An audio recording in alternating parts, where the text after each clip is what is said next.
Good morning, students. Today, date 28/7/2020.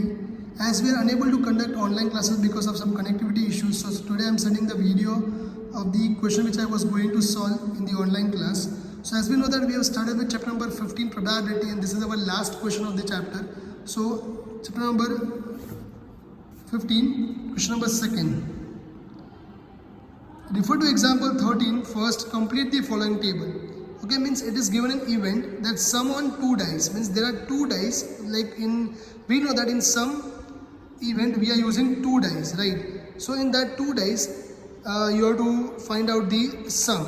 Okay, sum will be 2, sum will be 3, 4. So we have to find out the probability of getting that thing. And the second question is, a student argued as there are 11 possible outcomes. Okay, I'll teach you second afterwards. So let us go for first one. Okay, this is first question. So now when 2 dice are thrown, so the possible outcomes will become S is equal to, this is the 36 possible outcomes. If you can say that this is the 36 possible outcomes, 1, 1, 1, 2, 1, 3, 1, 4, 1, 5, like this. There are possible 36 outcomes when 2 dice are thrown. So we'll get some events like this. Let A be the event of getting a sum as 3. Means in दोनों का add करो तो sum should come 3. Okay, so how many numbers are there? If you add these two things, sum should come 3. Okay, so it will be 1 and 2 and 2 and 1. There's only 2 things. You can say that 1 and 2 and 2 and 1. बाकी cases में भी if you add, sum will not come 3. So A is equal to 2 numbers, 1 and 2 and 2 and 1. So that 2, the 2 by 36, it will be 1 by 18.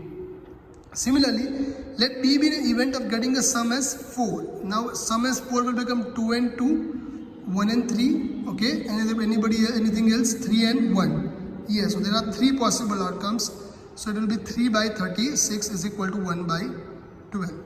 Again, sum as getting of event 5. So you can see that it is 1, 4, 4, 1, 2, 3 and 3, 2. There are 4 numbers, or the 4 times out of 36 you will get this sum as 5. So 4 by 36 is equal to 1 by 9. Next, D be an event of getting a sum of 9. So 6. So 1 and 5, 5 and 1, 2 and 4, 4 and 2 and 3 and 3. So there are 5 outcomes. So 5 by 36, and we cannot cut it, so it will become 5 by 36 only. Then let E is an event getting a sum as 7. So 1 and 6, 6 and 1, 2 and 5, 5 and 2, 4 and 3 and 3 and 4. So there are 6 outcomes who are getting the total of sum as 7. So it will be 6 by 36, it will be 1 by 6.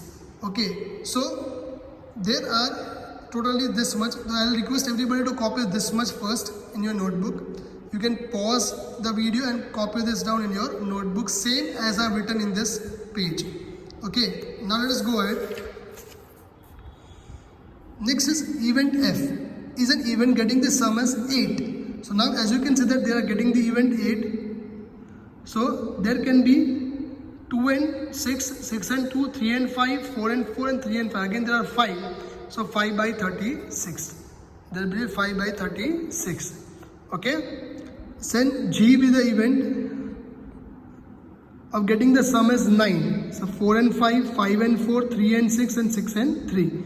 Again 4, so 4 by 36, 1 by 9. Sum as 10. So there are 3 digits, 6, 4, 4, 6, 5, 5. So 3 by 36, 1 by 12. I be an event of getting sum as 11. So 5 and 6 and 6 and 5. Again 2 by 36, 1 by 18. And last, let J be an event of getting the sum as 12. So you can see that only 6 and 6. There is only one possibility, or the one combination which will get the total as 12. So it will be 1 by 36. Okay, so this will be the first part of the question which we have solved. Now, second part. A student argues that there are 11 possible outcomes, 2, 3, 4, 5, 6, 7, 8, 9, 10, 11 and 12. Therefore, each of them will be having 1 by 11 probability. Do you agree with the argument? Justify your answer. Okay, now we have found out the probability of everything. So no, we cannot say that here all possible 11 outcomes are not equally likely and all probabilities are different from 1 by 11. We have seen that probabilities are different. So we cannot say that everybody's probability will be 1 by 11. Okay, is that clear? So I'll request everybody to copy the second page also in your notebook as I have written in the page. Okay, so by this we have completed our 15th chapter, and you'll be getting a worksheet of it, and you will solve this worksheet, and then after you'll be having your exam of it. There are 2 chapters, first and 15. Okay, thank you.